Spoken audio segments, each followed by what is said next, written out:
Imagine this. You're on a battlefield, but the destruction isn't coming from in front of you. It's raining down from miles and miles away, delivered with terrifying precision. For centuries, one weapon system has absolutely dominated, earning the nickname King of Battle. We're talking, of course, about artillery.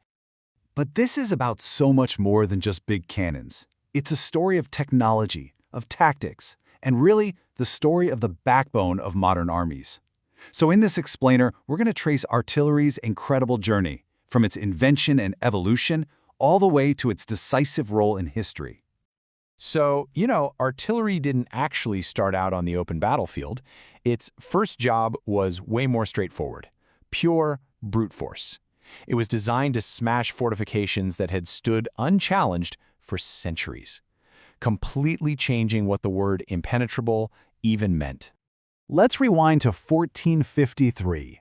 The Ottoman Sultan Mehmed II unleashes these massive, supersized bombards against the legendary walls of Constantinople. And get this, one of these guns, built by an engineer named Orban, was over 20 feet long and fired stone cannonballs that weighed over 1,200 pounds. As the historian Critoboulos wrote, the impact was apocalyptic. And yeah, the city fell. All of a sudden, this new power made medieval castles basically obsolete. As Machiavelli pointed out, those thick stone walls were no longer any guarantee of safety. This kicked off a whole revolution in military architecture, leading to the creation of these low, angled star forts, which were designed specifically to resist and absorb cannon fire. So for centuries, artillery was this slow, clumsy siege weapon. But that was all about to change. It was about to be unleashed on the open battlefield, all because one young French general saw its true potential and transformed it from a static tool into a mobile, battle-winning force. Picture this, it's 1795, and a young Napoleon Bonaparte is facing a royalist mob in the streets of Paris. His solution? A whiff of grape shot. The cannons basically turned into giant shotguns, tearing through the crowd, crushing the rebellion instantly, and, well, launching Napoleon's career. It was a brutal, terrifying demonstration of what artillery could do to massed infantry. But Napoleon's real genius, his key innovation, was concentration. Instead of spreading his cannons out, he massed them into what he called grand batteries. These would just unleash a furious, focused bombardment to blast a hole right in the enemy line. This created the breakthrough his infantry and cavalry needed. Artillery was now the hammer that shattered the enemy. Okay, the next great leap forward is, well, it's terrifying. In World War I, the destructive power of artillery reached an industrial scale. I mean, it wasn't just part of the battle anymore. In a lot of ways, it was the battle. It came to define the entire horrific nature of the conflict. The numbers here are just mind-boggling. Just look at the jump in heavy guns on the Western Front. The number nearly tripled in just 1 year between 1915 and 1916. How? Well, it was thanks to tech advances like barrel recoil brakes, which absorbed the gun's kick. That meant you could fire much faster without having to re-aim every single time. You combine that with telephone networks for coordination, and the volume of fire became almost unimaginable.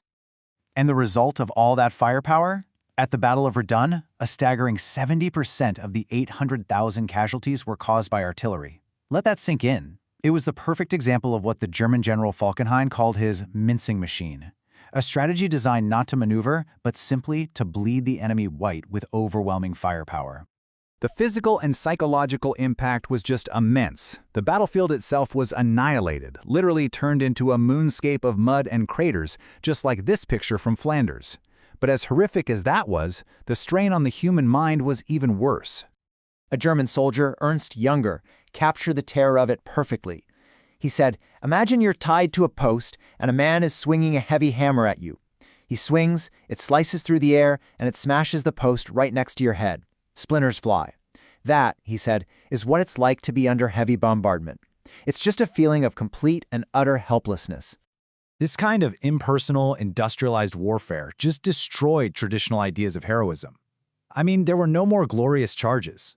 As one French soldier, Louis Barthas, bitterly wrote, "The leaders were just holed up in bunkers." Instead, soldiers experienced what one historian called enforced passivity coupled with terror. Just huddled in trenches, completely unable to fight back against an enemy they couldn't even see. So, the sheer volume of fire in World War I just created this bloody stalemate. In the next global conflict, victory wasn't going to go to the side with just the biggest guns. It would go to the side with the best system, a whole network of supply, communication, and coordination that made the whole thing greater than the sum of its parts. And the difference between the two sides was stark. I mean, it was night and day. The American system was fully mechanized, trucks for mobility, centralized fire control, even airborne spotter planes. Compare that to the German army, which was still largely horse-drawn. They had logistical nightmares trying to use a chaotic mix of captured guns and faced constant ammunition shortages. As Field Marshal Rommel himself said, the Americans' tremendous superiority in artillery was a decisive factor. This new level of sophistication led to incredible tactics like time on target. Here's how it worked. Multiple batteries, some miles apart, would fire their guns at slightly different times. But because they calculated the flight paths, all of the shells would land on the target at the exact same instant.